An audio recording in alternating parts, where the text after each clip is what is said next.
What's up, everybody? I'm Davekwon. This is Andy, and we are back to do another a favorites list. This time we are doing our favorite movie from each year of the 90s, 1990 to 1999. So, Andy, what did you discover about the 90s movies, about like what they were what they were hitting on, what they missed on, what you liked about the 90s? Okay, so far and away, my biggest takeaway from this project is that there used to be things called mid-budget studio comedies, and all the studios made them, and they came out and people went to see them, and they created something called comedy stars, who then got to make more mid-budget comedies, and that's all been supplanted by Disney throwing a few jokes in every Marvel movie now. Yes, that's the new version of that. And that was my big come away from these. Also, was that comedies kind of ruled the 90s. I know a lot of the movies I put on my list were comedies. The other thing I noticed was that horror movies were terrible in the 90s. I mean, we'll talk about it, but like there was only a couple that really hit for me in the 90s. It's like a totally dead genre for the first half of the decade. Yeah, and something happens. Yeah, but, something happens. But yeah. But those are the two things I got from the 90s. That comedies were ruled the day, and the horror movie. I don't know if they just got burned out from the 80s, like I think having so many. And I think the slasher craze burned. Yeah, the studios out on producing more horror after a certain point. Yeah, because there's just so many of them. Probably such an oversaturation of them in the 80s that they just, they kind of fell off for a while in the 90s. So, anyway, let's go ahead and start with 1990. So we'll go ahead and just start. We'll give you the highest grossing film of that year and also the Academy Award winner from that year. So the Best Picture went to Dances with Wolves. Never seen it. Never? No. Really? I'd like to see it. Okay. Yeah. Good movie. It's like 4 hours long. Oh my God, it's really long. Yeah, I haven't seen it in forever, but that is a long movie. I think it's at least 3 hours. That was one of those like double VHS yes. Yeah. deals. Tapes. Yeah. Like Titanic or Yeah. Insert The disc Sound of 2 Music. here, tape 2 here. And winning the box office for that year, Home Alone, which came in at almost $286 million. So, big money for young Macaulay Culkin. Good Lord. I think it was everywhere. It was. Yeah. I know. I saw it at least 2 or 3 times in the theater. That sounds right, yeah. 10-year-old Davekwon seeing Home Alone. I'll let you go ahead and start with your favorite movie of the year 1990. Okay, I don't remember how we did this last time. Did we name our favorite and then our runners-up, or did we do our runners-up leading up to our favorite? I think we did favorites first and then went to the runners-up, but however you want to do it. That's good. So my favorite movie of the year 1990 was Tremors. That is a good movie. Speaking of horror movies, like almost like a I guess it's more sci-fi. It's like it's a little bit kind creature of combo. feature kind of. Yeah. It's about these giant worms in the ground. It stars a young Kevin Bacon and an old Fred Ward, Reba McEntire, Michael Gross. Yeah, it's set in Family Ties. Yeah, it's set in the small town of Perfection, Texas. Yeah, has the girl from Jurassic Park in it. Lex. Oh, really? I think. Did I just make that up? I don't know. It's probably I haven't watched Tremors in a long time, but that sounds plausible. I think that's her. And it's just like a really nice little, like, kind of, it's funny just to call it like self-contained and like small because it's set in like a wide open desert, but it's a small movie. There's like 10 characters, and giant worms. Yep. They look great. They probably saved on set budgets by just having the desert. Yeah. No, easy stuff. Tremors is an incredibly funny, really inventive movie. I'd love it. Yeah, and it spawned like 7 sequels at least, maybe. Yeah, I mean, I guess there is something to be said for that, but like I wouldn't recommend any of those. I mean, Michael Gross had to keep doing something. Yes, he did. Yeah, and he did. He kept doing something. My runners-up for 1990 are Home Alone, the box office kingpin. Yep. Goodfellas. Good movie. Pretty Woman. Yep. And Total Recall. Schwarzenegger. Yeah. Yeah. So that's Good my stuff. 1990. Yeah. Okay. Well, for my 1990 favorite film, I went Schwarzenegger as well, but in a different direction with Kindergarten Cop. One of my late cuts. I love Kindergarten Cop. I just watched it. I would have watched it in January of last year. Okay. I did like a Schwarzenegger day. Yeah. And watched that for the first time in probably about 30 years. And oh wow, that long. That movie really holds up. It's really. I feel like that might be. Is that his most quotable movie? I mean, all of Schwarzenegger's movies are quotable, but that's got a bunch. It does, yeah. It's not a tumor. It's not a tumor. Who is your daddy and what does he do? I'm the party pooper. I'm the party pooper. Do it immediately. And even like some of the lines like that belong to the kids, like boys have a penis, girls have a vagina. That, yeah. There's I'm a cop, you idiot. Yeah. There's so many. There's a lot of great stuff. Yeah. Yeah. So Arnold goes undercover as a kindergarten teacher. Leslie Knope's mom is in it. Yes. Yeah. Yes. Yep. She absolutely is. Yeah. So Arnie going undercover as a kindergarten teacher, and it's hilarious. Yeah. So that was my favorite. My runners up, I also went with Home Alone. Mm-hmm. Teenage Mutant Ninja Turtles movie, live action. Boy, was 10-year-old me excited to go see that movie, and I saw it many times. I don't like that movie. No? I like Secret of the Ooze. Really? I don't like the first one, yeah. Wow, maybe I'd feel differently if I watched them now. It was kind of a dark movie for I think its target audience. Maybe that was it. Maybe it's kind of maybe it's a little of that. Maybe it was a little like because I was 7-year-old Andy. Yeah, probably it might have been over the heads of younger kids. Mm-hmm. But so when was the last time you watched it? 1990. Really? Yeah. Okay, well, we definitely need to watch the Ninja Turtles. Only if we can watch the one where they go to Japan, too, because I haven't seen that dear one. God. Okay, well, okay. We can do that, too. But let's watch all three of them. And I also had the original television miniseries. Oh, cheating. Is that cheating? No. No. I mean, it's out. There's no cheating. You can get like a full version of it altogether. You can buy that shit on Blu-ray.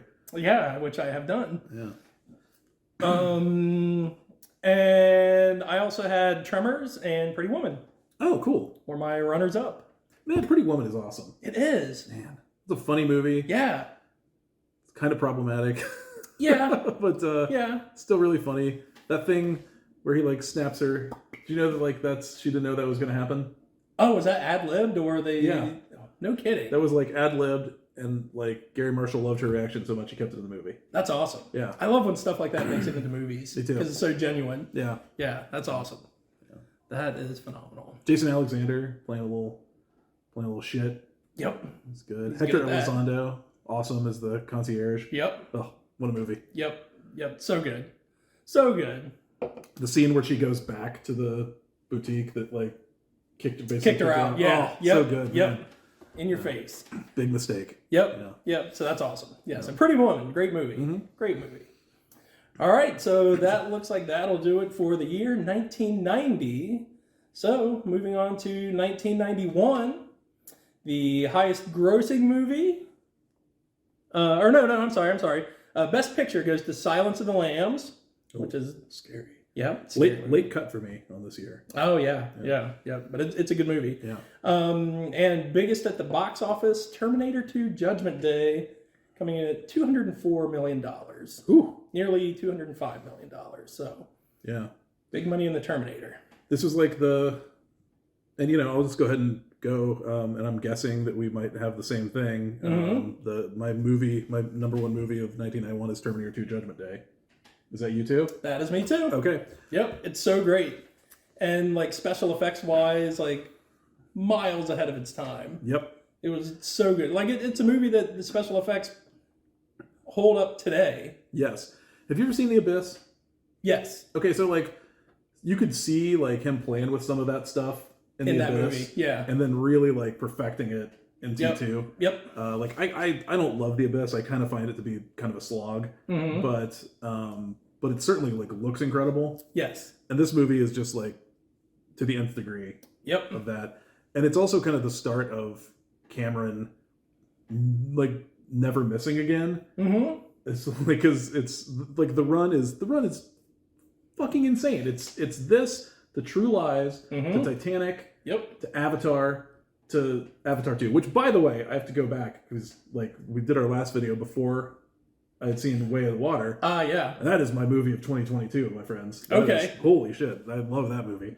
Good. I'm glad that took the place of Doctor Strange. Yeah. Jesus Christ. Yeah.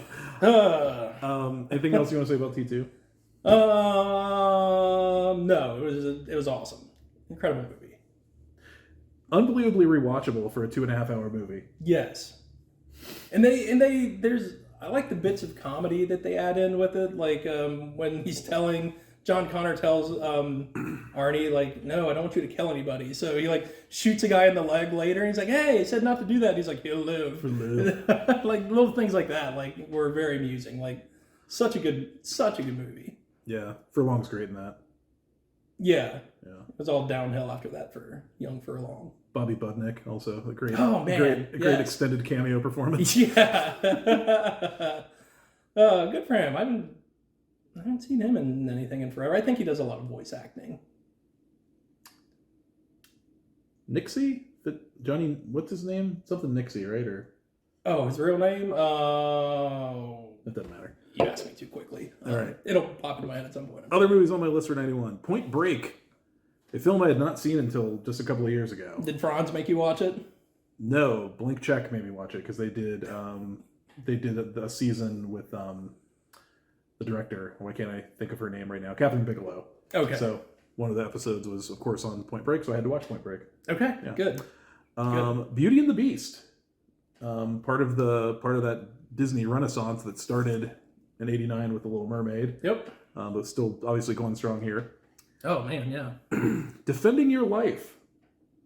The Albert Brooks starring and directed movie, also starring Meryl Streep. Never seen it? Never heard of it. Okay. This is your kind of movie. Okay. So, Albert Brooks dies in a car crash. Okay. And he goes to Judgment City, where you literally have to sit in a room and watch all of the big moments of your life and defend them as to see if either you deserve to move on and go to heaven, or you have to go back to Earth and try again. Okay. And so it's so reincarnation is real, but heaven is also real. Huh. Interesting. And Meryl Streep is another person there awaiting judgment that he meets. Okay. And, they have a romance. It's really, really good. I've never heard of this movie before. Rip Torn plays his attorney. Okay. Yeah. It's a hell of a film. Sure. Yeah. It sounds like it. And then finally, Delirious, the John Candy. I had 2 soap opera movies on my list, and I felt like I have to cut one. So I cut Soap Dish, but I kept Delirious. And I think Soap Dish is probably a better movie, but Delirious has such an inventive premise that I had to keep it. And it is, of course, that John Candy plays a soap opera writer who gets in an accident and kind of wakes up inside his soap opera and finds that when he types, he's able to dictate the way his life goes inside the storyline. Have you seen that movie? I haven't seen it. Okay. I knew the premise, but yeah. I've probably explained it to you many times before. I'm sure. I love it. And what was that called again? Delirious? Yeah. Okay. What was the one before that? What was the name of the one before that? Defending Your Life. Defending Your Life. Albert Brooks and Meryl Streep. Okay. Yeah. Interesting. That sounds really good. That sounds really good. Okay, so we already discussed Terminator 2 Judgment Day. That was my favorite, as well as Andy's. I also had Point Break, My Girl, young Macaulay again. That was only 1 year after? Oh, yeah. Wow. Yep. Hook. I mean, that's, you know. I don't dislike Hook. It's funny how the movies from when you were younger resonate with you as an adult, even if it's not a great movie. Sure, yeah. It's Delirious. Yeah. It still hits home with you. So nostalgia probably more than anything. But there are things I really like about Hook. Yeah, I can't it's not full on like one of my favorite movies or even one of my favorite Spielberg movies, but it's like Right. there are some things about it that are really good. Yeah. Yeah. Yeah. So, Hook. The second Teenage Mutant Ninja Turtles, Secret of the Ooze, Yeah. 91. So they were just banking in off the first one. With Kevin Nash as Super Shredder. Yes, and Vanilla Ice. As Vanilla Ice. Yeah. Presumably. Doing ninja raps. Go Ninja, go Ninja, go. Yeah. And Necessary Roughness, only because this was probably my first big celebrity crush, Kathy Ireland. The kicker. She was the kicker, indeed. Yeah. What was the team's name? Was it West Texas or West something like that? Texas Armadillos, maybe? That sounds right. It's been forever since I've seen that movie, but Is that another Elizondo joint? yeah, is he the coach? He's either the coach or the assistant coach. Yeah. Robert Loggia is his counterpart, Mm-hmm. whichever assistant or head coach. You got Bakula and Sinbad. Bakula, Sinbad. I can't remember who else was on the team. There were probably other stars of the era. On the I team. imagine. I remember Bakula like throwing footballs through Tires. swings. Yep. Yeah, Yep. that's a good movie. Yeah. It is, and it's been forever, but I had to throw it on because I loved Kathy Ireland. Mm-hmm. And I just saw that she just turned 60. I bet she looks great. I imagine she does. They interviewed her on Pod Meets World a few weeks ago. Oh, really? I didn't look up what she looks like now, but like, yeah, because she was in an episode of Boy Meets World. Yeah. I'll have to go back and watch that one.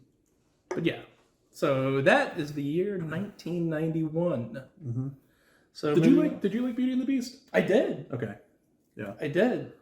Yeah. That movie, it's weird to watch now because like there's like almost like there's a plot, but it's so short that they go from like meeting to fall like to being like her being scared of him to falling in love in about 15 minutes. Yeah. And you don't think about that kind of stuff as a kid, you know? It's No. just like it's just like, oh, they sang a song to explain it, so Yeah. Yeah. And movies back then were shorter. I mean, certainly animated movies because Yeah. I everything mean, a was lot of those hand-drawn. like clocked in at like 65, 70. yeah. Yeah, with credits. Yeah. Yeah, because they were hand drawn Yep. and it just took forever Yeah. to crank those out, you know? Yeah. And a child's attention span is not that long. And That too, yeah. And I don't know how they can make these animated movies now that are an hour 45, 2 hours, and try to keep children sitting around to like, because the attention span of a child now is probably way less than what it was when Probably. we were kids. Probably, yeah. So yeah. But Yeah. you know, it seems like the biggest animated movies still resonate. Like, you know, like I know like there was like a Frozen phenomenon in this country for Oh You know? Yeah, Yeah. 100%. Yeah. so I don't know. These things Disney's make tons of money. Disney's so. the magic factory, you know? They are. Yeah. Yep. Okay, so on to 1992, Best Picture, the Western Unforgiven. It's a good movie. It's a real good movie. Haven't seen it in a long time, but that one's good. And, surprise, surprise, Disney, Aladdin, $217 million. The Renaissance continues. Yeah. So, I mean, Disney was hitting on all cylinders at this point.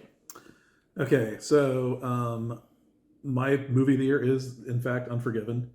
I'm a little bit Western biased, so much so that like the last cut from my 1990 list was Back to the Future Part 3, which is not a great film. But it gets the Western bump from me. Sure. But Unforgiven is a perfect movie. It's Eastwood, it's Morgan Freeman, it's Gene Hackman. Gene Hackman as Little Bill is like one of the best villain performances you're ever going to see. Because he's like one of those villains that is like for the first third of the movie, he's kind of likable and he's like, and he's kind of like amusing. Yeah. And then he just turns into a complete son of a bitch. Yeah. And Gene Hackman is like the perfect guy to play that role. He's so good. He's so good. And just the whole, like, it's such a beautiful story. And like, I'm guessing I should have looked this up beforehand because it seems like the kind of thing that's probably inspired by some like Kurosawa, like samurai movie or something, because the story is so like retired gunslinger, He's put it all behind him, Mm-hmm. and then he's like called back into action to save, like, to basically to fight for the virtue of this woman that was like abused. Yeah. And like, you know, like and like what that does to you, like psychologically, and like to like put yourself back in like the place where you were when you were a bad man, you know. Mm-hmm. And it's just it's what an incredible film. Yeah. Jesus Christ. I want to go watch The Unforgiven right now. Other movies on the list this year: A League of Their Own, which definitely gets the baseball bump for me. Yeah. Aladdin, Army of Darkness. I still haven't seen that. It's fun. Yeah. It's really funny. It's I've heard it is the third movie in the Evil Dead trilogy. Yeah. Which a new entry is coming out in theaters next month, I think, as we're recording this. Yeah. And Dead Alive, the Peter Jackson classic. Yes. Before he made them hobbits come to life. Yep. Sure did. Yeah. I don't know if it still maintains this to this day, but at the time, it had the record for like most fake blood ever used in a motion picture. I remember hearing that. Yeah. Yeah. That was a gross movie. They were, gobs and gobs of blood. Yeah. So yeah, is that the one where he's lawnmower? Yeah. It's the one with like the kung fu priest who says I kick ass for the Lord. Yep. Yeah. It's got all the great fantastic stuff. Yeah. Fantastic. All right. Well, the year 1992 for me. This is quite a wind up. Was about a group of ragtag children that turned into hockey stars. Oh, they are the Mighty Ducks. Those weren't the group of ragtag children. No, that's like a couple years later.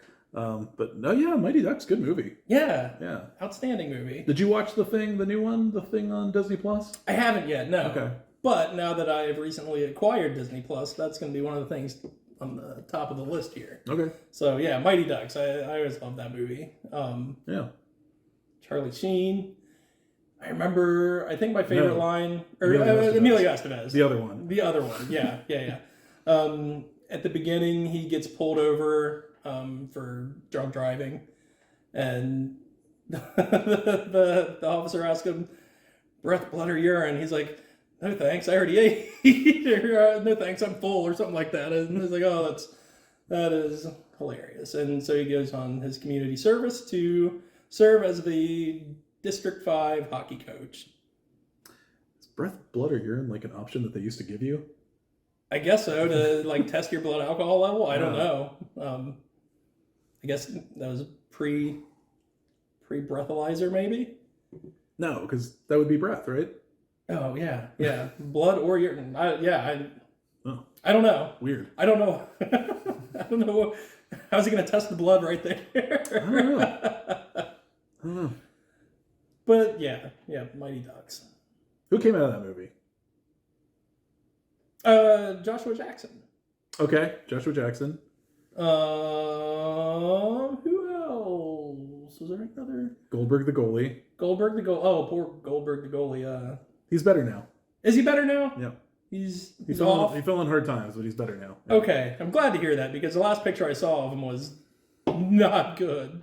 Not good. No. I think he's doing okay now. It did have Little Pete from The Adventures of Pete and Pete in it. Oh. He was one of the later kids brought in to help the Ducks. Okay.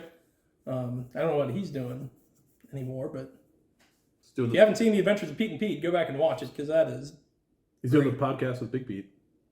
Yeah, that's true. Yeah, I did hear that. But yeah, as far as anybody else, I don't think anyone else. I always want to say that's the movie that Icebox is in, but of course it's not. No, that's Little Giants. Little Giants that's almost the same movie. Yeah, it just came out I think a year or two later. Yeah. It's a same premise, only with football, and not as good as Mighty Ducks. Probably not. So yeah, Mighty Ducks is my favorite movie of 1992. Honorable mentions go to the Tupac movie Juice and Omar Epps. You got the juice now.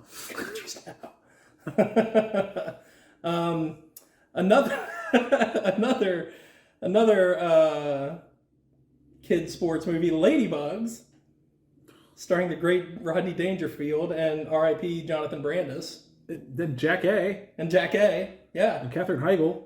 No. The other one. Vanessa Shaw. Vanessa Shaw. Yeah. Yep. Yeah, I always had a big crush on her too back then. Yeah. I was getting older. Who was my father the hero? Was that Heigl or Shaw? That was Heigl. Okay. Right. Yeah, that was Heigl. Right.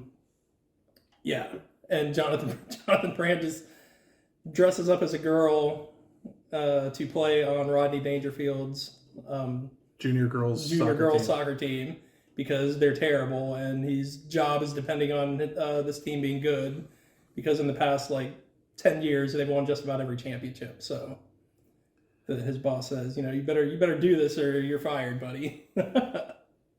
Yeah, what a weird movie. Yeah, I remember liking it though. Oh man, I loved it. Yeah, that's why it's on my honorable mentions list. Are all of your movies, are they all sports movies in 1992? All but one. This one I'm going to tell you next. Wayne's World. Great movie. Yeah. Great movie. It was on this list at one point. Oh. Yeah. Followed by White Men Can't Jump, and also A League of Their Own. Okay. Killer. Yeah. League of Their Own. Man. League of Their Own. A great film.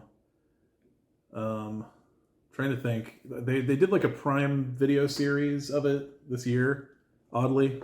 I didn't really like it. What do you mean a video series? They did a TV version of it, basically. They adapted it into a series. Okay. I think it was going to be a documentary about the actual That would have been better. Yeah, listen. Tom Hanks gave a lot of great performances in the 90s. Maybe the best Tom Hanks performance of the 90s is Jimmy Dugan. So good. Yeah. Incredible. I love that. I really love that they didn't go for a romance storyline with him and Dottie. Yeah. Because they could have. Yep. And in fact, I think they filmed a version where they kiss on the bus, I think, or something. Okay. And they I'm glad they showed restraint. Yes. Yeah. Because that's too easy. Yes, way too easy. And you wouldn't cheat on Bill Pullman. I mean, come on. Lori Petty, great as Kit. Kit, yep. It's the little pipsqueak little sibling who always tries hard but can't quite outdo her sister. Yep, she's always just jealous of Dottie. Yeah. Madonna and Rosie O'Donnell, a great comedic pair in that movie. Yep. As All the Way May and whatever Rosie O'Donnell's character's name was. Rosie. Yeah. No, it's a fantastic movie. Yes. Yeah. Yeah, so good. John Lovitz is the scout. Oh, John Lovitz. Man, he's good. Yeah, he's very good. Yeah. He is good at it. I really love that was probably my runner-up that year. That movie's so good. I do want to say I think Aladdin might have my favorite songs of any of the movies of that period. And maybe it's because they had boy songs, so stuff I could sing when I was a kid because it was harder to sing the girl songs. But yeah, so maybe it's just it might just be because it was the only Disney movie of that era that was from the dude's perspective, Yeah. Yeah. Well, I don't know. Lion King. I didn't relate to that though because they were lions. He was not a man. Yeah. Or he wasn't a beast that turned into a man. So, okay. I see that. Okay, well, moving ahead to the year 1993, we've got Academy Award going to Schindler's List. Haven't seen it. I know, Andy, you said that's one that you've seen but don't want to see again. Hard watch. Yeah, I imagine. And raking in the money for the biggest draw that year was Jurassic Park, $357 million. This is why Spielberg is the best. He ran the table. He had the best picture and he had the top grosser, and they weren't the same movie. In the same year. Yep. How do you? Because I think if I remember the timeline right, he wrapped Jurassic Park, and then he immediately went to shoot Schindler's List. Yep. It's how? Yeah. And what a great chasm between these movies of the content and what the movie is about. Incredible. Jeez. Spielberg's the king. How do you go from one to the other? How do you get your mind like set to do Jurassic Park and then Schindler's List. I mean, I have no idea. good God, that's oof. But I do know that in 1993, the movie that I think was probably the best movie of the year and should have won Best Picture was, in fact, a Spielberg movie, and it was Jurassic Park. Yes. And I think it's the greatest movie that's ever been made. It is up there. Yeah. Because it has everything. It's the best CGI / practical effect movie I've ever seen. And it holds up to this day. Yeah. Like, no CGI is ever going to beat that, like, T-Rex. Or the Triceratops. Or the Triceratops. And then, like... That scene with the Triceratops, the sick Triceratops, just is completely I remember seeing that in the theater. And I literally couldn't believe what I was seeing. You know? I'm like... Yeah. And the raptors, I mean... So scary. It's so good. And never for a second did I think it was CGI. Like, sometimes, like, in a movie, CGI can be distracting. Mm-hmm. This is not one of those movies. The CGI was absolutely not distracting. Like, you're sucked in by it. Like, it's so good. Yeah. And it's always used as, like, an accent to the practical, you know? Mm-hmm. Instead of, like, here's just, like, a big goopy CGI mess up on the screen. You know what I mean? Yeah. Like, yeah. Yep. The cast is incredible. Yep. Sam Neill, like, I didn't know who Sam Neill was, but, like, you know, like, now he's Dr. Alan Grant, for Christ's sake. Yeah. You know? It wasn't until years later that I realized he was not American. Oh, really? Yeah, I didn't know that. Yeah. I don't know when I would have found that out. I have no idea. I feel like I just saw an interview and I was like, wait, yeah. hold on a second. Who's this What's going on Australian here? bloke? This imposter. That's probably the first time I would have seen Laura Dern. Probably the first time I would have seen Jeff Goldblum. Yep, because I at that point I probably had not seen The Fly. Yeah, I might have seen like Earth Girls Are Easy on cable or something. But, Yeah, that would have been forgettable. So. Yeah. Those three. Attenborough as John Hammond is fantastic. Yep. The kids are good. The kids are not annoying. They're good actors. Well, his acting was good, but I was annoyed by the kid, the boy. Okay, but like, I wanted him to die when he got electrocuted by that fence. I was rooting for death on that one. As I'm older, like, I like the way the kid's deployed because it's like it's really just to like irritate Grant. Yes. And then like he bombs with him later. And then he ends up being the one to revive him from his being shocked. But which, by the way, we took an infant and child CPR class this past weekend. And all I could think about was like poor Timmy there, electrocuted to death, and like Grant having to revive him.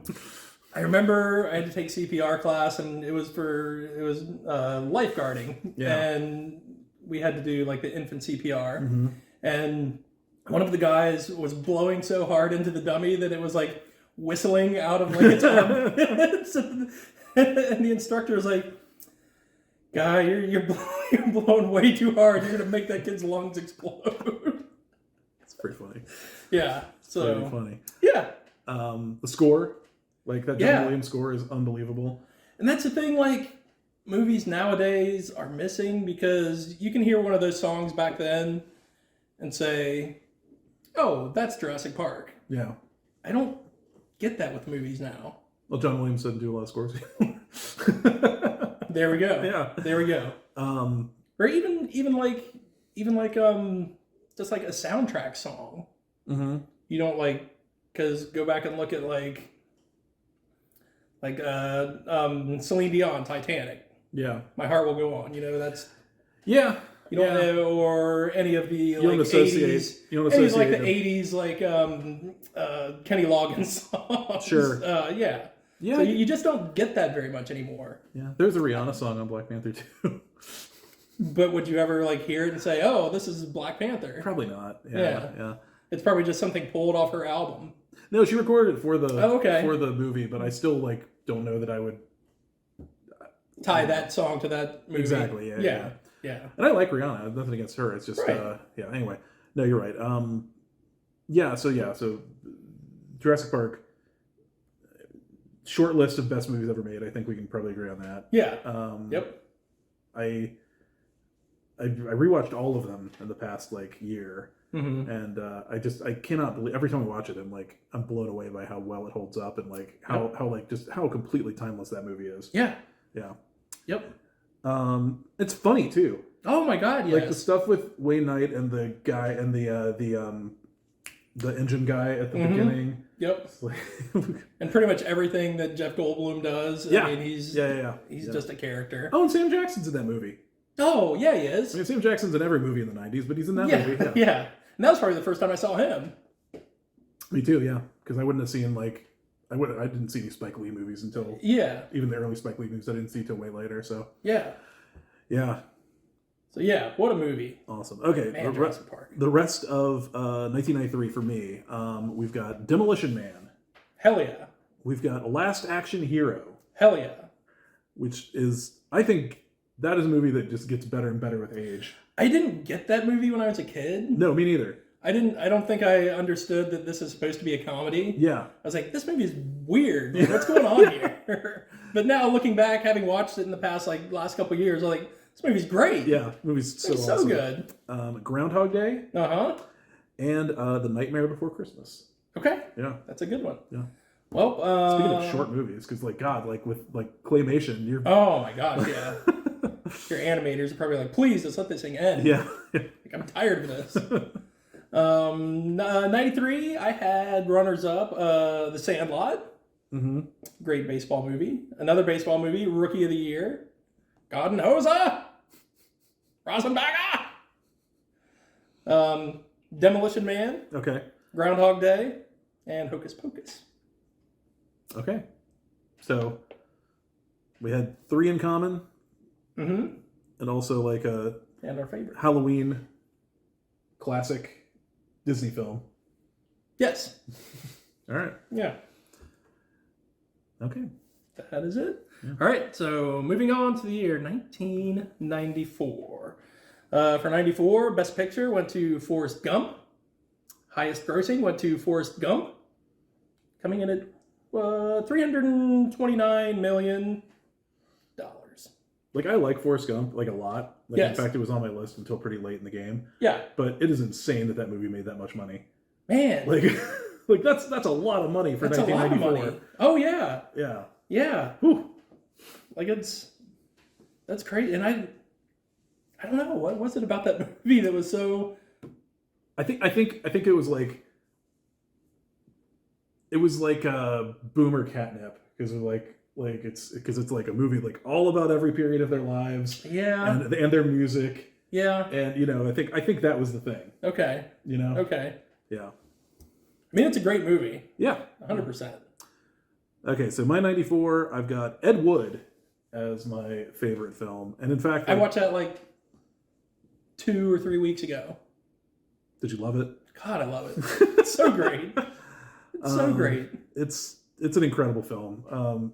Nobody saw that movie when it came out, and I feel like it's gotten a really good cult following since then.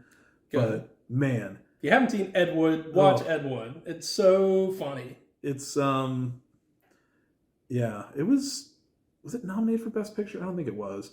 It was I know Martin Landau won Best Supporting Actor for portraying Bela Lugosi. Yeah. But it's my favorite Tim Burton movie. It's one of my favorite movies of all time. Yeah. Honestly, like until I rewatched Jurassic Park most recently, I think I would have called it my favorite movie. Yeah. So just like the character of Ed Wood, I don't know what the real Ed Wood was like, but the character of Ed Wood as Love played, this guy. he's so portrayed by you Johnny just Depp. want him to win. Yeah. You just want him to because he's so positive, he's so upbeat. Mm-hmm. He always thinks that like the break is coming right around the next corner. Yeah. And that and that he's doing like good important work, and if he just Yep. keeps plugging away, that Yep. his time will come. Yep. This was the worst movie I've ever seen. The next one will be better. Yes. I mean, it's, man, he nailed that role, and just to see like the like him and Bela Lugosi, like watch their friendship evolve. Yes. was really interesting. Yeah, God, a great movie. Yeah. Other movies on that list, I think I've got 3 of the 4, the 3 of the 5 Best Picture nominees on here. Shawshank Redemption, Okay. a cable classic. Maybe Oh my gosh, maybe yeah. the most played movie in the history of TNT. I've been to the Shawshank Prison. Shawshank Prison, yeah. It's right up in Mansfield, in Ohio. Yeah, I went on a ghost hunt there. It was fantastic. cool. Did you find a ghost? I mean, it's possible. We saw some weird stuff. Okay. Saw a flashlight sitting in the middle of the hallway, turning itself on and off as Whoa. people like asked it questions. Whoa. Yeah, Trippy. I know. Yeah, there's this like group of people that were in a room to the left, and they had a flashlight, and it's one of those ones where you kind of undo it a little bit and say, "Oh, tap on the bottom, it'll light up." Yeah. And they were asking questions, and they said, you know, if this is yes, turn it on. If it's no, turn it off. And you would see it like as they asked the questions, like light up a little bit, and then it would turn off, and then they would ask another question, it would light up and turn off. Wow. And it was just sitting out in the middle of the hallway, like no one near it. Huh. And we're just sitting out in the hallway, just watching these people ask questions and watching the flashlight light up. Weird. It was weird. I loved it. I thought it was great. Okay. I would 100% go on another ghost hunt there. All right. Other movies on my list this year: Four Weddings and a Funeral. Okay. Classic, like kind of America's introduction to Hugh Grant. Mm-hmm. Great comedy. Leon, the Professional. Which I believe was just The Professional Here, in theaters in America. Yeah. Yeah, but great Luc Besson picture with Natalie Portman. one of her first roles, if not her first movie role. Mm-hmm. Why can't I think of the main guy's name? I can't think of the main guy's name. Anyway, it doesn't matter. Gerard Depardieu. Yeah. Anyway, yes. So that's a great movie about a professional hitman in New York City, a French professional hitman in New York City, and finally, Pulp Fiction. Oh yeah. One of the most clever movies I think ever.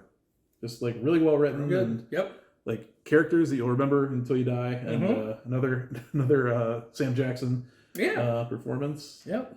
Um, Good for him for just keeping on, man. He's never slowed down since the 90s. And it was like the comeback role for John Travolta, who had been like really, really struggling in the 80s into the early 90s. Look who's talking next. Jesus Christ. Yeah. Get out of here. Give me something different. Yeah, I mean, if that movie saved him from like the fourth Look Who's Talking about, then I think good for it. Yeah. Because then then he rode that. I mean, he was a big star into the mid 2000s. Yeah. At least. Yep. Yep. And yeah. So anyway, that's my list. Yeah. All right. So for the year 1994, my favorite movie was a movie about a couple of convenience store clerks called Clerks. Oh. Okay.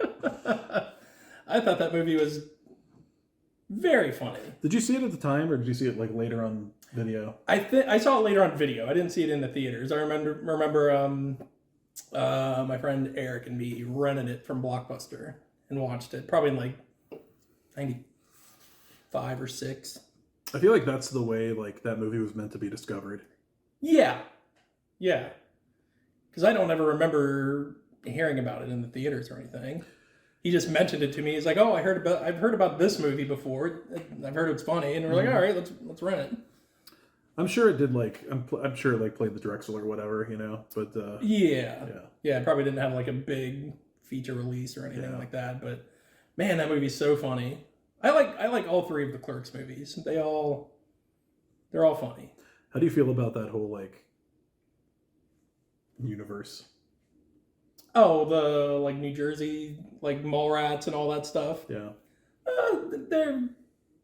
That's varying quality. Yeah. Ups and downs. Yeah, I mean it's got ups and downs. Like Mallrats was fine. I mean it had moments. Chasing Amy was, the first half was really funny and the second half was less funny. But it's a good movie. Mm-hmm. And then you get all like the Jay and Silent Bob stuff. And how about Dogma? I don't remember much about Dogma. I've only seen it once. I remember liking it, but I don't remember much about it. So we watched Dogma a few weeks ago. Uh-huh. We watched it on YouTube. Somebody uploaded they upscaled the Blu-ray to 4K using AI. And it's like kind of the only way you can watch that movie, because that movie is personally owned by Harvey Weinstein. Oh. So there's just like, unless you like buy a way overpriced like DVD Blu-ray copy or Blu-ray copy off of the, it? you know, off the internet or Wow. whatever, like you can't, because it's not streaming anywhere. Wow. You can't buy it new because it's out of print. So yeah. Is he still in jail? Oh yeah.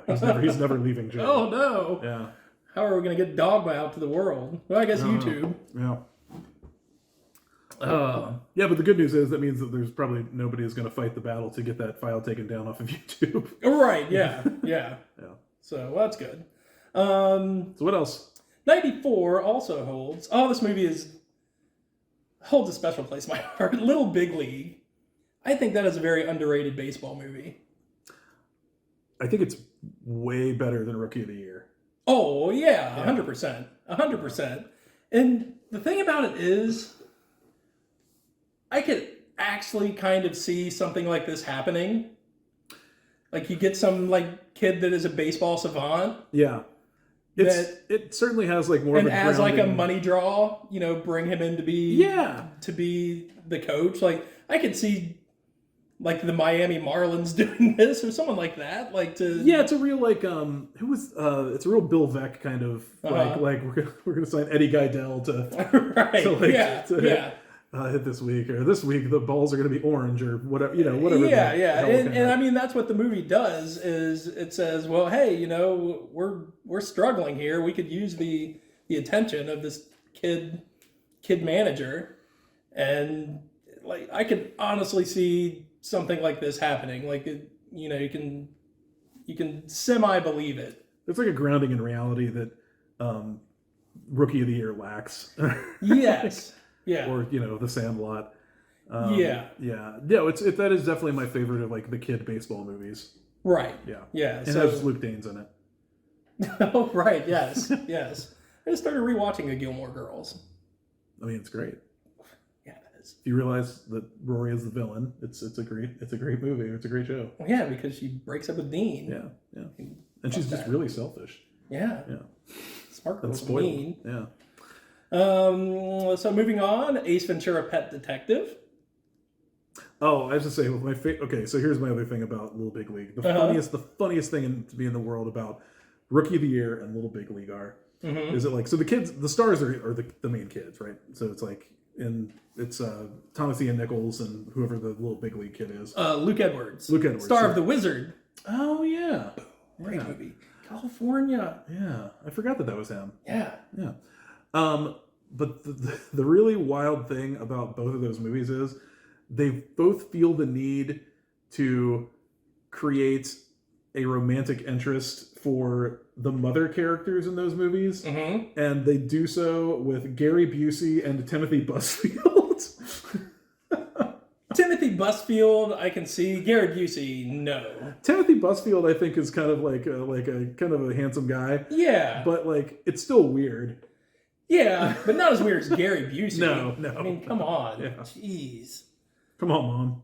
No, I can't see Gary Busey as being a pitcher either, or any sort of athlete. No. Like Timothy Busfield looks like, you know, he could be like a grizzled veteran of a baseball team, but yeah. Man, I can't wait till we do our 80s list and talk about some real sports movies. Yeah. All right. Moving on from Little Big League. Ace Ventura: Pet Detective. The one that kind of got Jim Carrey on the map, which we were discussing this earlier, but I didn't realize he had 3 of the top 20 grossing movies of 1994. Is that The Mask and Dumb and Dumber? Dumb and Dumber. Good for him. I bet Jim Carrey. I haven't watched The Mask in a long time. I bet that's. I don't think I've ever seen The Mask all the way through. At least I've seen bits and pieces, but I bet that's a movie where the CGI makes it kind of hard to watch. I can imagine, because so much of it was about the effects of the mask, you know. Yeah. But I think it was also supposed to be kind of cartoonish, so maybe that isn't helps. quite as distracting. Yeah, maybe so. But no, I totally see what you're saying. Basketball movie starring Tupac, Above the Rim. Wow. Your favorite movie, Ed Wood. Mm-hmm. And the winner for everything else, Forrest Gump. Forrest Gump, yeah. Rounds out my list. Runners up. Good year. Yeah, very good year. All right, 1995, best movie went to Braveheart, Mel Gibson. I haven't seen that movie in a long time. Yeah, I remember liking it at the time. Yeah. It's another real long one. Yeah. Yep. And he gets pulled apart at the end, right? Yeah. Yeah. And was this Disney at the time, or is this Pixar? Were they still separate entities? But Toy Story. It was Pixar. Okay, so they hadn't merged yet. They've been distributed by Disney, but Okay. they weren't the same company yet. Yeah. Okay. So Toy Story won the year, 191 million, almost 192 million dollars for the animated Toy Story. Speaking of like I love that movie. I really do. I love it so much. But like speaking of like kind of like bad looking CGI. Oh, like that one's kind of hard. Doesn't hold up too well. No, like and it's funny because like if you watch Toy Story 2, which just came out a few years later, that looks a lot better, and it like looks and good today. That was kind of when you saw animation shifting from the actual like drawn stuff to the CGI stuff. I think that was kind of one of the earlier. Yeah. And all of Pixar's movies are computer generated, right? Animated, so yeah. And I don't remember where the last like actual animated film. I think it was a movie about a bear or something like that. Brother Bear Might have been. Yeah, it was like the last actual like movie that Disney said, okay, we're moving solely to CGI after this. But yeah. So yeah. Let's go look that up real quick. Okay. Because I feel like I was listening to somebody talk about that recently. Last hand-drawn Disney movie. It was the last one was a Winnie the Pooh movie that came out in 2011. Oh, okay. And was it Disney? Yes. Okay. Yes, and I think it was like a weird one that was like going to be like direct to video, and then it turned out really well, and they were like, "Oh, let's just put it in theaters." Yeah. Okay. And that's another one that I think is like, I think that movie's like 65 minutes with credits. It's like, it's like, man, those are great. Yeah, those are great. Okay, so I'm doing my 94 list now, or my 95 list now. Right? Okay, yeah. Movie of the year, Clueless. So good. So I was bemoaning to you earlier as I was cutting my list down that I was losing all of my Austin adaptations, and I forgot. No, is Clueless an Austin adaptation? Clueless is like a very, very close adaptation of Emma. Okay. It's kind of incredible. Like, yeah. I've never seen Emma, so you read Emma, you don't see Emma. I've never read Emma. Isn't there an Emma movie? There's a lot of Emma movies. Oh, okay. So you could see Emma, yeah. Okay. But I think Clueless is my favorite. I like several of the adaptations of Emma that have been made, but I think Clueless is my favorite adaptation of Emma. Okay. And it's great. It's great. It introduced us to the character of Cher Horowitz, a Beverly Hills gal who likes to shop, and she's whip smart and argues her way to better grades. Yeah. In a way that always made me feel like, oh, I wish I could do that. Wish that was a real thing that you could do. Yeah. I'm just kind of thinking of this, but is that what Legally Blonde was? Was it just like a knockoff of Clueless? Kind of? I don't know. I saw Legally Blonde. I don't really remember it very well. But yeah, like it's wild to me that you didn't know that was a Emma adaptation. No. I mean, I don't know anything about Emma, so sure. Yeah, it's my daughter you're talking about. Oh, I'm sorry. Is that why you named her Emma? Yeah. Okay. Awesome. So yeah, but Clueless. My God, what a film! I know. Yeah. A dynamite picture, and so many like. And this is another thing about like 90s movies, because 90s movies, I feel like, and I guess the 80s movies did this too, but like, at least for me, because of my age, really shaped like the pop culture that would come later too, because you have this like breeding ground for all these young stars. Yep. Like so you got Alicia Silverstone, you've got Donald Faison. Stacey Dash, who's gone in a direction. She has gone in a direction, but at the time, yeah, she seemed like a promising young star. Yeah, beautiful woman. Yeah. You've got Paul Rudd. That's right, a very young Paul Rudd. Maybe his second screen appearance. Yes, and I'll talk about his first one here momentarily. Sure, you will. Who played Elton? You know what I'm talking about? Yeah. The guy. The guy. He ended up being on like 6 Feet Under and Law and Order. Like he was a big star later on. Yeah. Yeah, like it was a really good... Great young cast. You get that with teen movies a lot. You get like... Because I feel like people like... Hollywood people see teen movies and see like, okay, who's popping in this? Who can we put in like something next year? Who's going to, like that kind of thing. If you can stand out in one of those movies, then you can carve yourself a nice career. Yes. Okay, so that's Clueless. Rest of my list, Before Sunrise. I think we talked briefly about Before Sunset on the last list, which was the sequel to Before Sunrise.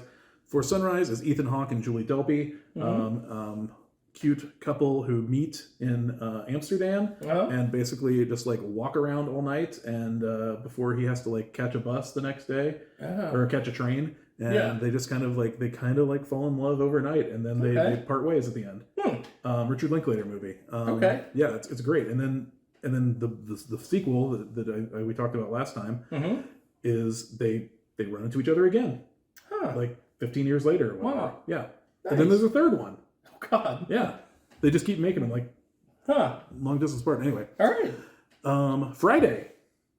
Great movie. A seminal movie for me. Man. A movie that I think like taught me about hip hop culture in a way that I didn't have much of an understanding of before.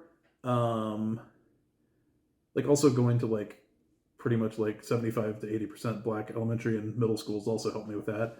But but Friday was a big touchstone for me. Yeah. Introduction to Chris Tucker.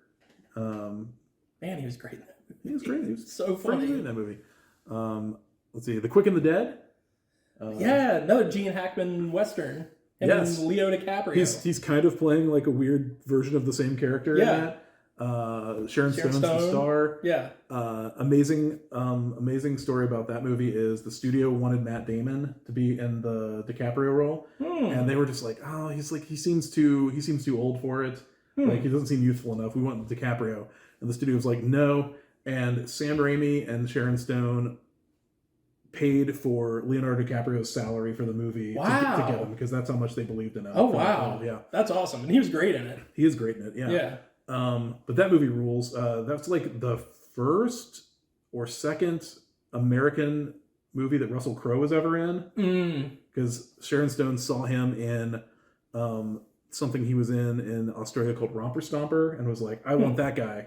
This movie, because she was like an executive producer on this movie. Okay. And also she picked Raimi because she saw Army of Darkness and she's like, that movie rules. like I want him to direct my movie. Cool. And this is like Sharon Stone is like the peak of her powers. And that's awesome. And just like she could make whatever she wanted, and she made this weird fucking Western about a shootout contest. Cool. And it's awesome. Yeah. No, it is. I haven't seen it in a while, but yeah, that movie's fantastic. Yes. And then finally, The American President. Okay. I haven't seen it, but yeah. So it's written by Aaron Sorkin, who then went on to create The West Wing, and it's like very similar to The West Wing in a lot of ways. But Michael Douglas plays the president in it, and like Michael J. Fox is like his chief of staff. Martin Sheen is, Michael J. Fox is his speechwriter.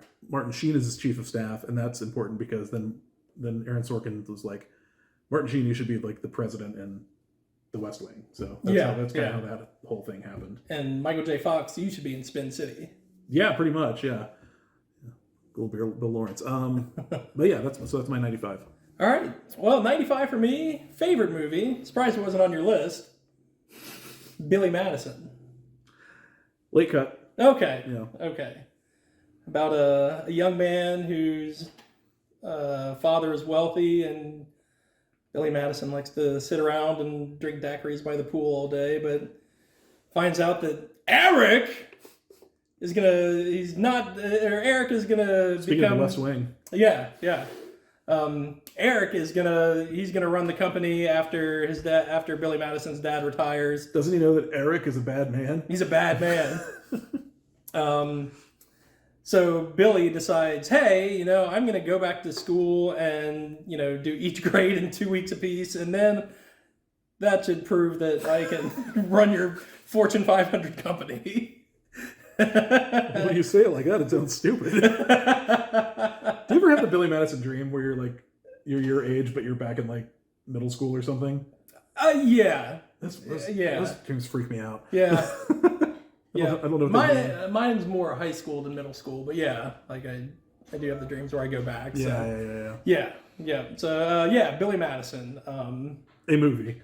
A great movie. It is pretty good. Yeah. It does. I mean, it has.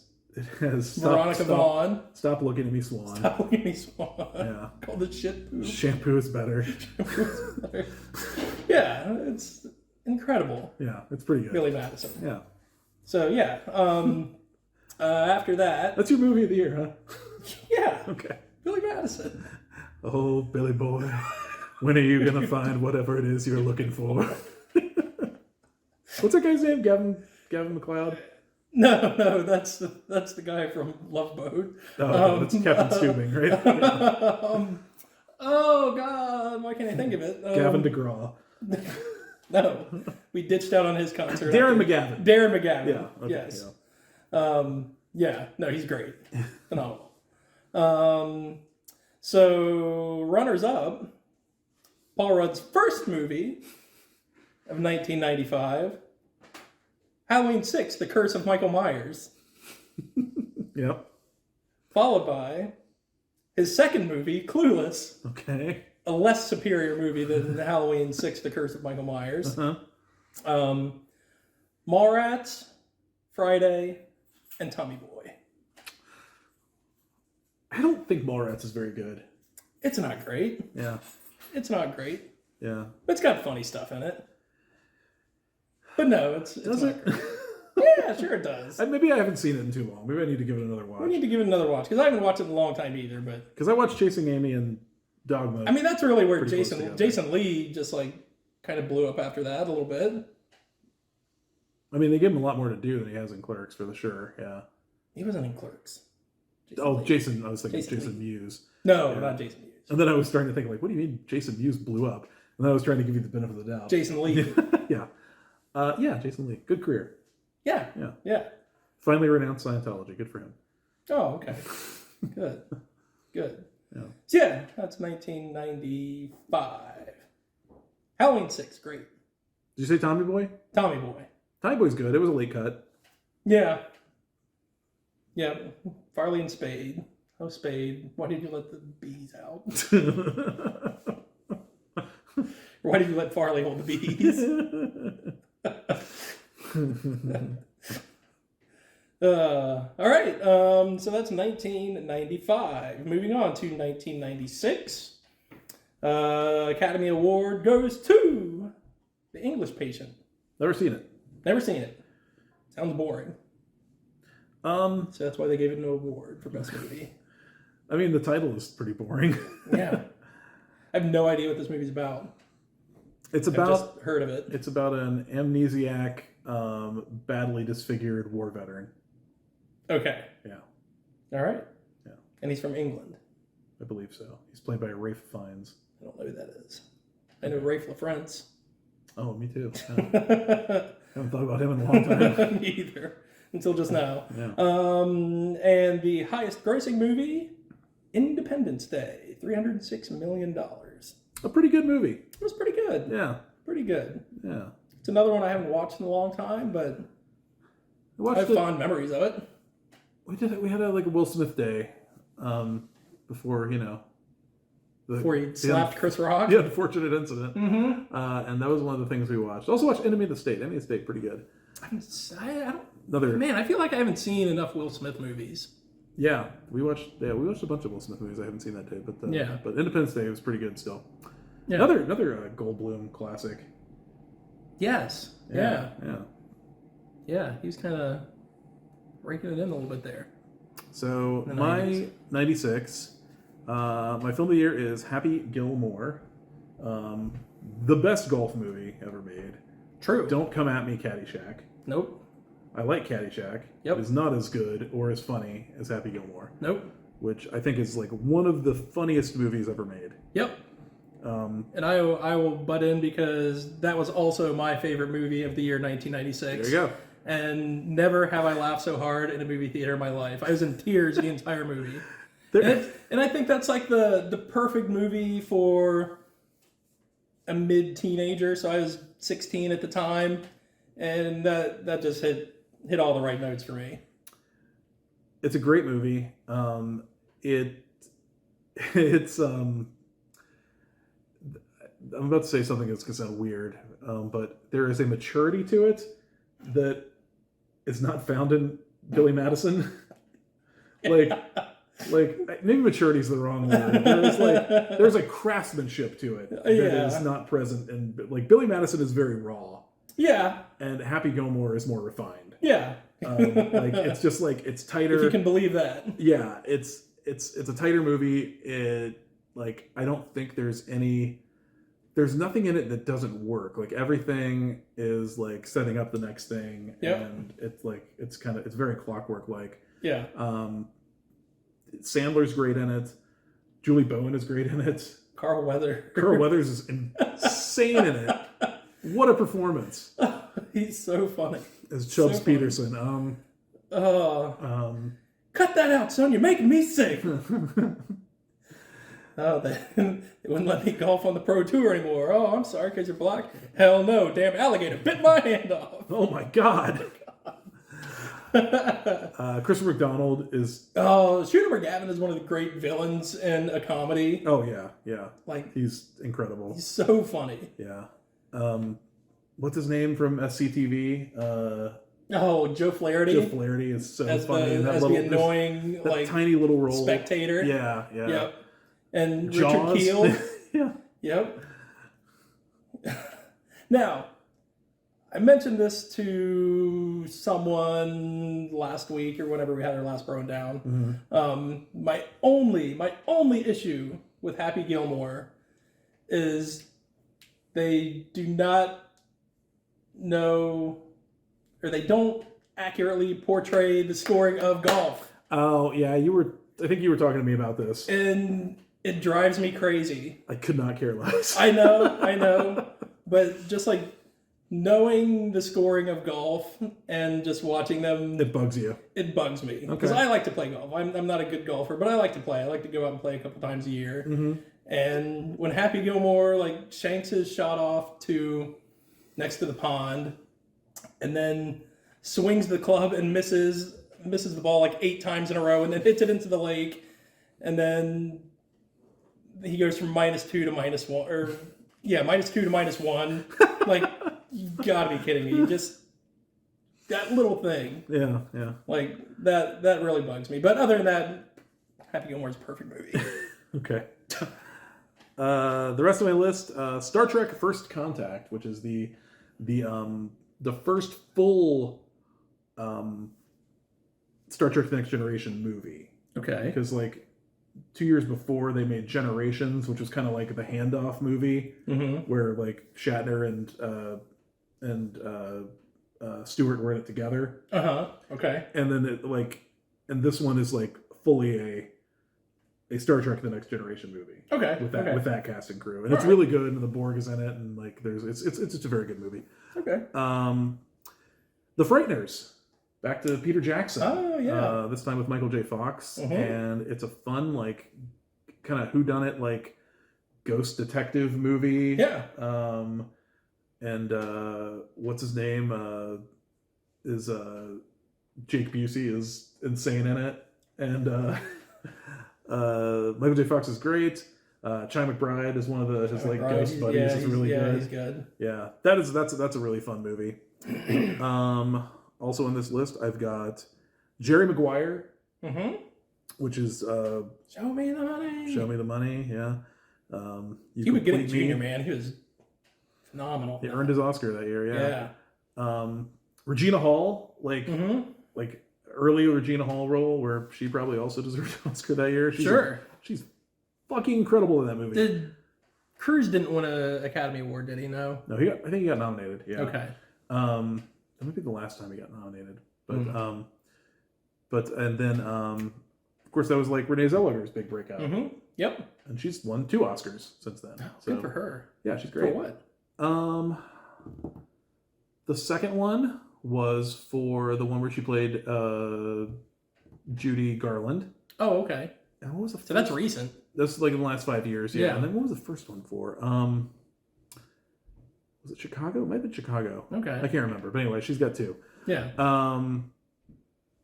yeah, I really really like Jerry Maguire. I just rewatched it like recently, and it's really hangs together well. Yeah. Jay Moore as Bob Sugar, that just like the best like prick agent, like, you know. Yeah. Oh, it's really good. And then Scream, the movie that like kind of like saved horror in the Revived, 90s. yeah, it kind of revived the horror genre there.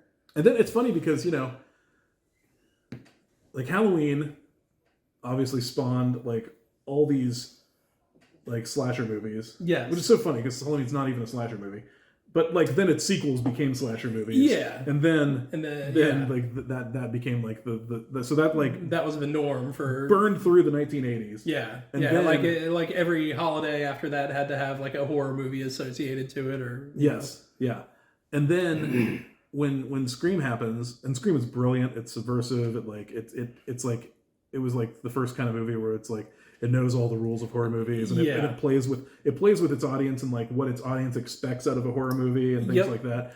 And then it spawned its own like whole like slew of copycats over the next few years. Like the I Know What You Did Last Summer, Urban Legend. Yeah. Yep. Like even like those bad one-offs like Valentine and I'm trying to think, there was another big franchise that like you could even say, and obviously this is a much more clever series than a lot of those other ones, but Final Destination owes a lot to Scream. Oh, for sure. And that that kind of thing. So, yeah. But yeah, I love Scream. Oh, it's fantastic. Yep. And then they get you with the kind of twist ending. Yeah. Yeah, because it almost becomes like a whodunit by the end of it. Yeah, because you're trying to figure out who's doing all this.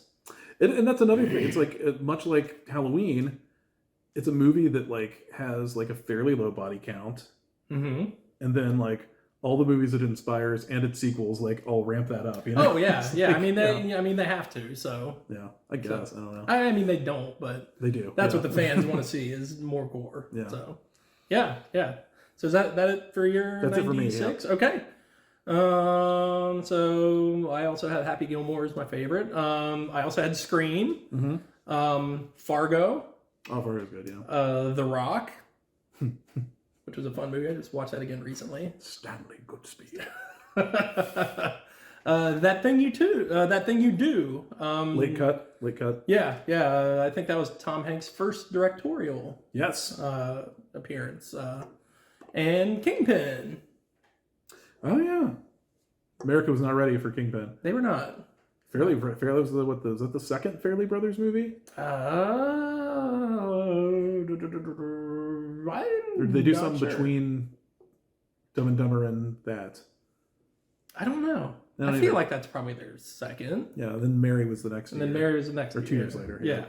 So those are my runners. I was surprised by That Thing You Do. It was really good. That's a great movie. Yeah. Tom Hanks really feel like he has his finger on the pulse of that era, like. Yeah. The only thing I wish they would have done a little better job with was the Tom Everett Scott and Liv Tyler kind of having a little more like solo scenes with them, because I feel like they kind of forced them together at the end. There is a director's cut of that movie. Okay. That kind of gives a little more time to breathe with a lot of those stories. Okay, because that was the one thing I always thought was, it feels a little forced them getting together at the end, because it didn't really have any real alone time in the. Yeah. You can kind of see like glimpses of it here and there, but it never felt fully developed. I know what you're saying. Like in the version I've seen, but I'm glad there's a director's cut, and I'd like to see it now. Yeah. I'll try to find where that's available for you. Yeah, because that was the one thing I thought that felt kind of forced, but yeah, I do want to see the director's cut now. Yeah. So yep. So that is 1996. Moving on to 1997. Same movie wins both Titanic for best movie and highest grossing. Nearly $601 million. Highest grossing movie in history up to that point. Yeah. Yep, that is a lot of ducats. It's a yes. James Cameron making ducats. So there was like they did a theatrical re-release of Titanic last month. I wanted to see that with like 3D, the 4K restoration in 3D. Yeah, I wanted to see that, and we didn't get out to see it, and I'm disappointed. And I feel like if I had it, it probably would have been on my list this year. It was a late cut because I really do like that movie. I think it's a great movie. Yeah, it is. Has great it's great. It's a great movie. It's great action, great set pieces, and maybe we can talk about it in a minute here. But it was not on it didn't end up being on my list. My favorite movie of 1997 is Boogie Nights, directed by Paul W.S. Anderson. It's kind of like the breakout role for Mark Wahlberg. It was like the first time like a dramatic director had like cast him in something, and it makes me sad that like I think he's kind of like almost like disavows that movie now. Oh, that's too bad. Because he's like too Christian for it or something. Oh. But it's just like, dude, you were great in it, you know? Yeah, it's a movie. Yeah. It was like an incredible like reclamation project for Burt Reynolds, who got an Oscar nomination off of it. Yep. Julianne Moore is incredible in it. Heather Graham is sensational. John C. Reilly. Yeah. Oh, I always forget he's in that movie. Terrific. Yeah. Yep. It's an unbelievable cast. It's just a really, really good. It's a really fun movie to watch. Which is weird because there's a lot of really fucked up shit that happens in it. Yeah. But it's just a blast. Yeah. It's like a movie that's very evocative of a time and place that I know nothing about personally. Yep. But when I watch it, it feels like, I wish I could have like experienced that, like LA in that kind of time. That era, you know? Yeah. Yep. Because it's like about like people who want to be like big entertainment stars, and this is like porn is like the only way they can really exist in that world. Yep. They can't be legit. Yep. But they can be the kings of this version. That's their way of getting into that sort of lifestyle. Yes. Yeah. Other movies on my 97 list: L.A. Confidential. Okay. Never seen it. That was great. Jackie Brown, which is actually my favorite Tarantino movie. As Good as It Gets, which Nicholson, right? Nicholson, Hunt won both the acting awards that year. Oh wow! Yeah. Wow. Yeah. I have to watch this movie then. Have you not seen that one either? I have not. Oh, no. It's really funny. No. And finally, another movie. I just realized I have two movies about the porn industry on my name. Orgasmo. Oh, yeah. Yep. The Trey Parker film. Oh, fellows, I'm ready to fuck. About a Mormon porn star. You're going to make me come or I'm going to kick your ass. Indeed. So that's my nice. Orgasmo's fun. Oh my God, yeah, it is. It was on sale on iTunes for like $5, like I don't know, probably about a year ago at this point. And I was like, both my parents and my in-laws use my. You didn't have Orgasmo seen on your account. Yeah, because when you buy a new movie on iTunes, it pops up in Apple TV Plus as like recently added or whatever, or like watch next or whatever. And I was just like, huh. I really want to own this movie, but I don't want to answer questions about it, especially from my in-laws. And I rolled the dice. I went ahead and I was like, no, I want it. So okay, good, good for you. I think I might have. Well done. I think I might have like overreacted and like bought like 4 more movies really quickly, just to kick it down the line a little bit. Yeah. Amazing. Yeah. Okay. Well, 1997. My favorite movie, Jack Frost. Oh, I think you're confused. I think that movie with Michael Keaton as the lovely snowman father figure came out the next year. You're incorrect. Well, you might be correct in that, but it's about the killer snowman, Jack Frost. Okay. Shannon Elizabeth's movie debut. I mean, yeah. I guess it has that going for it. It's so bad it's funny. And I can't really say much more about Jack Frost, but it's one of those movies that I watch every year at Christmas time, and it makes me laugh so much. Who put out that boutique Blu-ray got you of it? Ooh, that I don't remember. I don't think it was Shout Factory, was it? No. That was beneath them. Yeah. Man, Jack Frost. So it's about a prisoner who's going to be he's set to die, or he's set to be executed that night. Yeah, that's it. He's set to be executed that night, and in a freak blizzard on his way to the execution, they crash with a chemical, some nuclear chemical or something like that. He fuses with the chemical and turns into a killer snowman, and it is hilarious. So Jack Frost, see it. The guy who plays the sheriff was in a pretty good episode of Buffy the Vampire Slayer.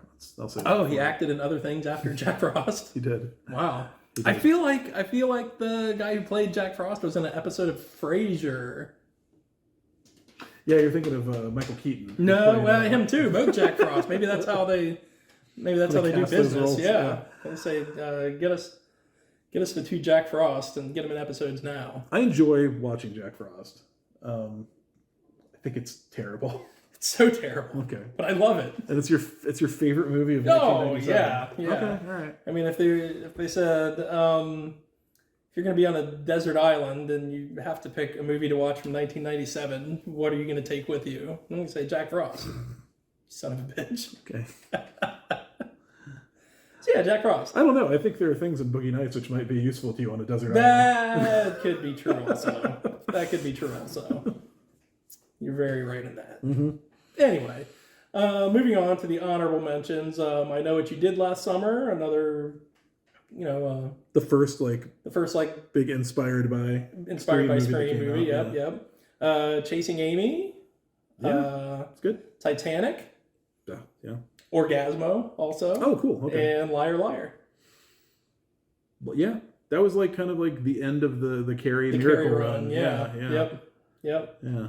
It got kind of dicier after. Well, he veered more into drama after that. Right. Was Truman Show after that? Truman Show was after that, and then of course Man on the Moon. Right. Yeah. Man, it's so good. Yeah. The documentary about that movie is bonkers. I still haven't seen that. I need to Gotta watch it. Yeah. It's really weird. Yeah. So, okay. Well, that will do it for the year 1997. Moving on to 1998.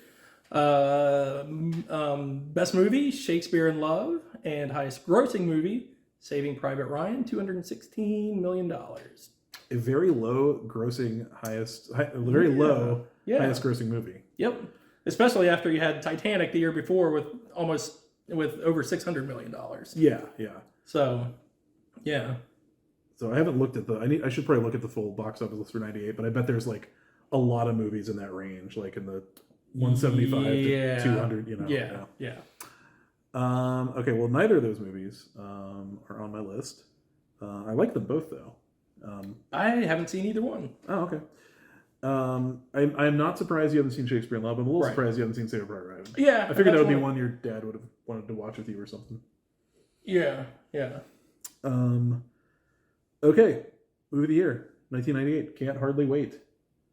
The best. I debated hard about that, and this is one of those that you ask me on a different day, I might give you a different answer, but yeah, for now, the best teen party movie ever made. Oh man, it's real good. I mean, that was kind of our generation. Well, I don't know. A lot of people say American Pie, but I don't know. Can't Hardly Wait came out the year I graduated, so that's always sat with me. Ethan Embry, Jennifer Love Hewitt, Lauren Ambrose, Peter Facinelli, Seth Green, Charlie Korsmo. Oh, he was so great in that movie. Yeah, Jason Segel has a very small role. Yep. So does Kirby from Frasier. Yeah. Chris Owen from the Shermanator from the American Pie films. Yeah, he's the guy who's thieves he thieves everything. He was also in that movie Angus, which was pretty good. I didn't see that. Wasn't James Vanderbeek the heel in that movie? Yes. Oh man. Jamie Presley, Sean Patrick Thomas, Freddie Rodriguez, Donald Faison again. Eric Balfour, Selma Blair. Yeah, Jennifer Elfman. Yeah, Sarah Rue. Was Sarah Rue in that? Yeah. She's the one who's It's like, I'm not surprised you didn't notice Preston while you were busy ignoring us. Melissa Joan Hart. Melissa Joan Hart. Who else? Jerry O'Connell, Breckin Meyer. Just stacked. It's just like unbelievable. How did they afford this film? Because those people weren't stars yet, by and large, you know? Yeah. It's a movie about like high school romance and like your first love. Yep. And high school winding down. Yes. Like what's next, and like you're like and it's an amazing movie. Mm-hmm. That I think is another one that's only like become more popular as time has gone on. Yeah. Because it did not crush when it came out. It did 25 million. Okay. Yeah. Okay. I mean, that's not terrible, but like it beat its budget, but like yeah, it was no American Pie in the box office. No, absolutely not. But no, I was maybe I need to go back and watch American Pie again because I only saw it once in the theater. Mm-hmm. And I don't remember liking it. I liked it, but I wasn't overwhelmed by it or anything like America was at the time. But no, I was like Seth Green kind of stole the show and Can't Hardly Wait. Yeah. I thought he was great. Special K. Kenny, yeah. Yeah, he and Lauren Amber's storyline is great. It was so good. Yeah. Chester Cheetah. Great movie. Cheetah. Other movies on my list that year: The Big Lebowski, Blade. Oh, okay. Wesley Snipes. Yeah, Wesley Snipes. Technically a Marvel movie. Yeah. Oh, okay. It's kind of the first big Marvel movie. Okay. There's Something About Mary, which I know you were not a fan of. Yeah, no. That's one I need to go back and watch again, I think. And which, depending on what day you ask me, my second favorite Halloween movie, Halloween H2O, 20 years later. 20 years later. That's 98? 1998. Man, I really kind of want to switch now. I'm going to go with what I originally put, but we're just going to call it 1 and 1A with Halloween H2O and Can't Hardly Wait. Okay. Because, man, at the time I loved Halloween H2O. I need to tell you something, though. Oh, no. I'm nervous. Mom, Michael Myers is dead. Oh, the Hartnett. The Hartnett. So 20 years after the original nightmare of Halloween, Laurie Strode has moved to California. It's like, when you say that, it's just like, oh, and then they did it again because it's been another 20 and now 25 years since then. So oh my god. Yep. So yeah. So remember what that seemed like? Oh my god, 20 years ago? Oh yeah. Yeah. And now it's like 40 years ago. Yeah. God bless America. Yeah. So she moved away from Haddonfield and faked her own death and changed her name so that Michael Myers would not kill her. Yeah. And it apparently didn't work. He must have had a GPS tag on her or something. I don't know. Yeah. Not back then, but, he's got instincts.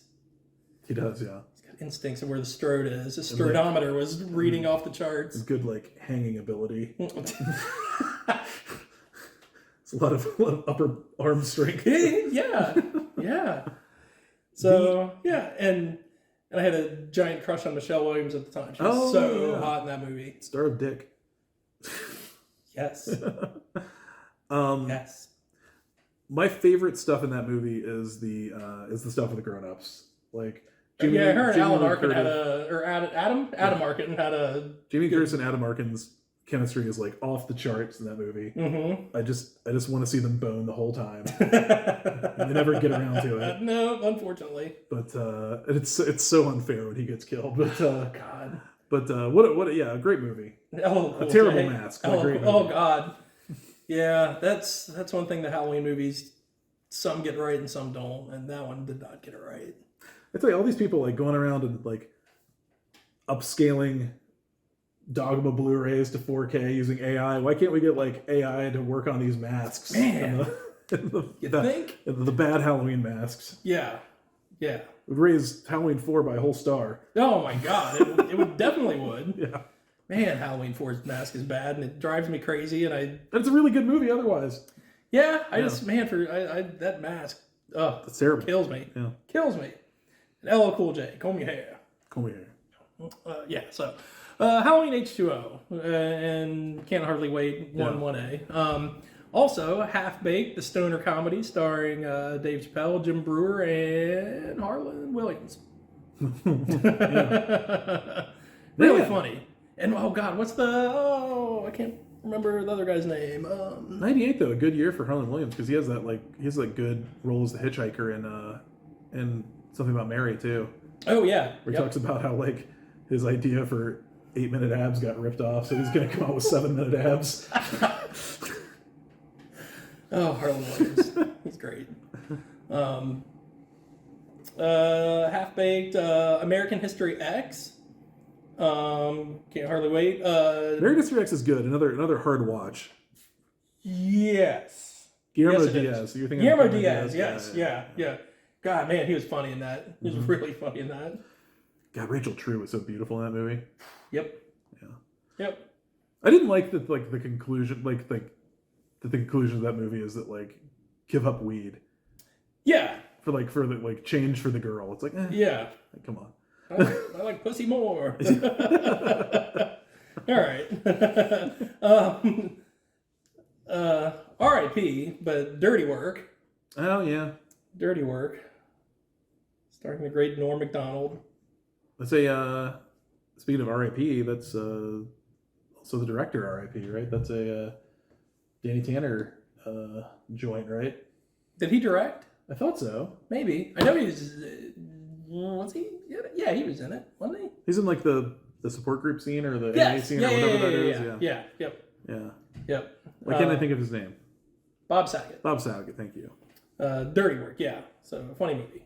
And The Wedding Singer, another Sandler joint. Late cut. He kind of blew up in the 90s there. He ruled the 90s. He did. He was the king. It was like Jim Carrey kind of ushered in the 90s, and then Adam Sandler kind of took over the end of it. Yeah. And they, right there in about 95, 96, they were... Oh, that's right. And he was in... No, okay, yeah. No, he plays the cocaine addict in the scene in Half Baked. And then he directed Dirty that's Work. where that's where he's doing the scene. Yeah. Have you ever sucked a dick for crack? Or for weed? Or yeah. Yep. So that is the year of 1998. And finally, reaching the last year of the 90s, 1999. Best movie went to American Beauty. And Star Wars Episode 1, highest grossing movie with $431 million. A movie you have never seen. And I never will. And you've I haven't seen any of those three movies. You've declared that you will never see those films. I never will. No. We'll see. Someday. Someday? Yeah, you'll see it someday. No. Doubtful. I'll trick you somehow. Doubtful. Okay. My favorite movie of the year 1999 is, in fact, the best Star Trek movie ever made. It is called Galaxy Quest. Oh, that is a funny movie. Yes, it is. That's Sigourney Weaver and Tim Allen. Orlando Jones? Is he in that? No, it's... What am I thinking? Oh, I don't know what I'm thinking of. You were thinking of Evolution. Evolution. That's the Coveney. Not a great movie, but yeah. But no, it's what's Daryl Chill Mitchell before he was put in a wheelchair. Yeah. And Monk. Tony Shalhoub. Tony Shalhoub, yes, also in it. Also, what's his name from Iron Man 2 plays the arms dealer in that, and Confessions of a Dangerous Mind, and Moon, and why can't I think Sam of his Rockwell. name? Sam Rockwell, thank you. It was like an early Sam Rockwell role. Okay. Anyway. I love Sam Rockwell. Galaxy Quest, if you haven't seen it, is a film about it's basically about what if the cast of Star Trek found themselves in a real spaceship in the middle of a real alien conflict. And it's because this alien race called the Thermians are being savaged by a rival alien race, and they have intercepted episodes of the old show Galaxy Quest, and they view them as historical documents. Mm-hmm. And so they have to they basically kidnap the cast so they can help them defeat this menace. Yep. And it's fucking great. I've only seen that movie once. It's the best work Tim Allen's ever done. Good for him. Yeah. Okay, so that's Galaxy Quest. That's my favorite movie of 1999. Other movies that I loved that year: South Park, Bigger, Longer, and Uncut. One of the best musicals ever made. Yes. The Sixth Sense, the third Shyamalan movie, but the first anyone's ever heard of. American Pie, as we were talking about earlier. I really like that movie. I think you should give it another look. I will. And Notting Hill. Ah. The Julia Roberts, Hugh Grant's romantic comedy. Yeah. Okay. Where she basically plays Julia Roberts. Yeah. Yeah. The toothy girl from Mystic Pizza. Yeah. The same. All right, 1991 or 1999. This was another one where I had kind of a coin flip for the favorite, but I ended up going with the Blair Witch Project. Oh yeah. I thought that was really good and pretty scary. A lot of people didn't necessarily like the end of it. I think the end of it is the scariest thing in it. I do too. I think about that ending like all the time. Yeah, just seeing the guy standing there in the corner. Because you know what it means. Yeah. I have to assume that like the people who didn't like it like forgot about that part of the movie earlier 100%. when it's explained or something. Yeah. I don't know if I saw it with you, but I remember... You did. I remember we were coming out and there was like an older gentleman who, I don't remember if he was crying, but he seemed like visibly shaken by it. Because I think at the time, a lot of people thought it was real. Right, they thought it was... Because found footage movies were novel at the time. They were new. Right. Yeah. And that was the first first big one. Big one, for sure. I'm sure there was stuff before that, but like it was the first one that got like big release. Yeah, and kind of the way they like were portraying it was as like an actual like found footage. This is real, through like the promotions and all that sort of thing. And they even like I think even like Sci-Fi Channel or something put out like a fake documentary in like interviewing people from Burkittsville to make it seem more real. Yep. That like actually aired on the Sci-Fi Channel. Like I assume before the movie came out, or was it after? It was before the movie came out. Okay. So they went out of their way to kind of make you think this was real. So I thought that was pretty clever. So that's a scary movie. Like it's a slow. Nothing happens in it. That's like kind of the genius of that movie. Yeah, and you see like the people slowly, like each one of them at different times is like going crazy. One's trying to be like the normal, like sane person, and at different times they're all feeling different emotions, and they're just driving each other crazy. And I think they did a really good job of just like building the tension. And you have the scene where she's like basically telling her parents, like, or whoever, like, if you find this, I might be dead. Yeah. Like the whole little video scene, which was really scary. And it was also like honestly, I think until Paranormal Activity, it was the most profitable movie ever made. Yeah. Because I think it was like, I actually just looked it up. It was like, I think the initial budget was $35,000. Yeah. And it made like close to $200 million at the box office or something crazy like stupid. that. Yeah. And then really, if you look at it, like Paranormal Activity was kind of like, it's the same formula, right? It's like, it's a different genre, that kind of thing, but it's yeah. But no, I mean, it's the same idea, just found footage. Yeah. But yeah, like I think all the promotional stuff they did to make you think that movie was actually real was key in like getting that big of a. I think that I have like I don't love to watch that movie. Like I think do you have movies that are like you really respect them and you think they're really interesting more than you like to discuss them more than you actually like to watch them? Sure. Yeah, I feel like that's one of those for me. Yeah. That's one I find it like fascinating. I probably haven't watched it in a couple of years, but it's one that every couple of years I'll pop it in and watch and be like, yep, it still works. Yeah. This is good. I haven't watched it in a really long time. I should give it another look. Yeah. So Blair Witch Project. The other one that I was thinking was Varsity Blues. Oh yeah. That was another good like high school movie. Only seen it once. Oh really? I saw it in the theater and then okay. Then not again. I don't want your life. Yeah, so Varsity Blues, I just thought that was a good movie. It had a good young cast too. Scott Conn, Amy Smart. Did she have the whipped cream bikini? No, that was Allie Larder. Oh, okay. Yeah. So yeah, another good young cast for whoever the guy was that played Billy Bob, Right. the big guy. I think he passed away.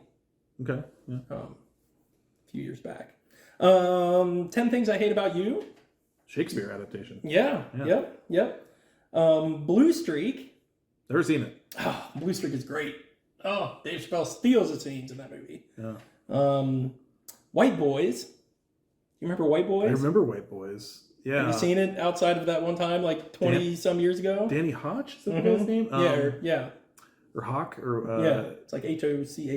I saw it with you a couple of times on like VHS. Okay. Did that ever get like released on DVD or Blu-ray or anything? I'm pretty sure I have it on DVD at least. Okay, yeah. Yeah. That was a neat movie. It was like It was about these wannabe rappers. Yeah, wannabe rappers, white guys from Iowa. Yeah. Who thought they were like a big deal and were going to be rap stars, and they wanted to go to Chicago and sell drugs and just try to adopt what they thought was that lifestyle. Yeah. And it's got funny moments, it's got like awkward moments, It's got scary moments. Yeah. So it's a really, really interesting movie. Yeah. So I like that one a lot. I killed everybody. Yo, Flip, why are you here? You kill somebody? I killed everybody. Yeah. So. And he was on Danny Hawk was like a host on one of those like Def Jam shows, I think on HBO. Okay. Like Def Jam, like maybe like on Def Poetry Jam or something like that. Okay. Yeah. All right. So yeah. And finally, another high school movie, She's All That. One of my favorite uses of the F word, of your one contracted F word in a PG-13 film. Yeah. It's a fucking bet. Yeah, that's the classic, like, ugly duckling turns into a beautiful swan movie. She was already hot. She was already hot. I mean, she was just kind of, I mean, I don't think that Not Another Teen Movie is a great movie, but my favorite part of that movie is when the Chris Evans character is like taking the air out of that whole scenario where where you have to turn the girl and it's like, oh, like, no, I can't, she can't, like, how am I going to do that? She's got glasses. My favorite part of that movie, who was that? Was Keckner the dad? Yes. Or was it Keckner or Randy Quaid? Randy Quaid was the dad. I think Keckner's in it, though. Yeah. Okay, Randy Quaid was the dad. Yeah. And like they're doing the scene where she's like coming down the stairs and you see her beautiful and like she falls through the stairs into the basement and Randy Quaid's like, "Oh, quit farting around down there and get up here." I paid like movie theater prices to go see that movie. Like, honestly, I thought that movie was kind of funny. It's okay. It's all right. It was better than what I expected from it. That's for sure. Yeah. So, yeah. So that is the year 1999. And that is all of our favorite movies from the years 1992, 1999. So, hopefully you enjoyed it. I reined it in so much. I cut so many. Oh, movies. I know you did. I know. I didn't cut nearly as much as you did. I know you had a lot of hard decisions on this one. It's a hell of a decade. Yeah. So, yeah, that's I don't know. That's probably like the peak movie watching years when you're a kid. Those are the ones that stick with you the most, probably. For sure. Yeah. So yeah. So I hope you had a fun time doing it. I did. I did. Next, we're gonna do the 80s. So be on the lookout for that, hopefully sometime soon. Mm-hmm. But until then, let us know what you think. Let us know where you think we were right, where we were wrong, what you think your favorite movies were. Like, comment, and subscribe. That's right. Woo! So until the next time, we will see you later. Bye-bye. Bye.